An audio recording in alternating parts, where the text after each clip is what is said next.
प्रिय आत्मन, जीवन की यात्रा में एक दिन ऐसा भी आता है जब आप पूरी निष्ठा, प्रेम और सच्चाई से जीते हैं, फिर भी लोग आपको गलत समझ लेते हैं। आपके शब्द, आपके इरादे, यहां तक कि आपके मौन को भी गलत अर्थ में लिया जाता है। उस समय हृदय पर एक बोझ उतरता है, जैसे किसी ने आपकी आत्मा के सबसे कोमल हिस्से को चोट पहुंचा दी हो। गलत समझे जाने का दर्द हम बचपन से यह सीखते हैं कि सत्य बोलो, सच्चाई से जियो, लेकिन कोई हमें यह नहीं बताता कि सत्य बोलने पर भी हर कोई आपको नहीं समझ पाएगा। लोग अपने अनुभव, अपने भय, अपनी धारणाओं के चश्मे से आपको देखते हैं। अगर उनके मन का शीशा धुंधला है तो चाहे आप कितना भी साफ बोलें, आपकी छवि धुंधली ही दिखेगी। जैसे निर्मल जल में चांद का प्रतिबिंब। पानी शांत हो तो पूरा चांद दिखता है, लेकिन अगर पानी में लहरें हों तो वही चांद टुकड़ों में बिखरा लगता है।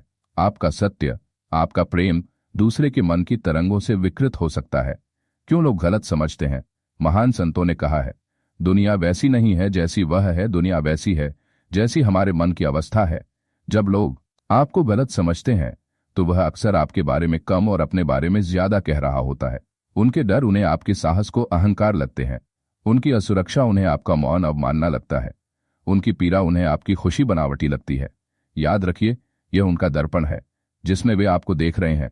परमहंस योगानंद जी कहा करते थे, दूसरे लोग आपको जैसा समझते हैं वह उनकी राय है, आप वास्तव में क्या हैं वह ईश्वर जानता है। जब आप ईश्वर की साक्षी बनकर जीते हैं तो आपका मूल्यांकन मानव की आंखों से नहीं, दिव्य दृष्टि से होता है। लोगों की राय समय के साथ बदलती रहती है, आज प्रशंसा, कल आलोचना, लेकिन ईश्वर की दृष्टि में आपका वास्तविक रूप अपरिवर्तनीय है। महापुरुषों के उदाहरण, राम को अपनी पत्नी की शुद्धता साबित करनी पड़ी, कृष्ण को धोखेबाज और छलिया कहा गया, मीराबाई को अपने ही परिवार ने विष का प्याला दिया, यीशु मसीह को क्रूस पर चढ़ा दिया गया। यदि ये दिव्य आत्माएं गलत समझी जा सकती हैं तो हम और आप तो सामान्य मनुष्य हैं। गलत समझे जाने का अर्थ यह नहीं कि आप गलत हैं, अक्सर इसका मतलब होता है कि आप सत्य के उस स्तर पर हैं जहां बहुत कम लोग पहुंचते हैं। प्रतिक्रिया या प्रतिक्रिया न देना। जब कोई आपको गलत समझे तो आपके पास दो रास्ते हैं, समझाने का प्रयास करना। अगर व्यक्ति का मन खुला है तो आपका सत्य धीरे धीरे उसमें उतर जाएगा। मौन साधना।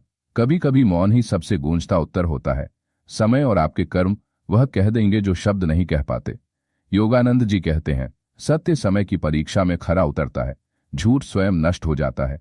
गलत समझे जाने के दर्द को सहना आसान नहीं है, लेकिन अगर आपका केंद्र, आपका आत्मिक आधार मजबूत है तो यह तूफान आपको हिला नहीं पाएगा। इसके लिए 3 साधन है। प्रातःकाल ध्यान। दिन की शुरुआत ईश्वर से जुड़कर करें, तब आप दिन भर के शब्दों और आलोचनाओं के बीच स्थिर रहेंगे। आत्मस्मरण।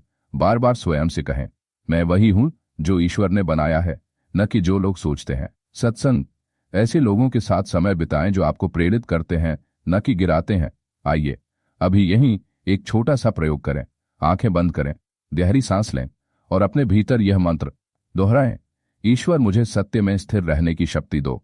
ईश्वर मुझे दूसरों की दृष्टि से मुक्त करो। ईश्वर मुझे अपने प्रकाश में जीवित रखो।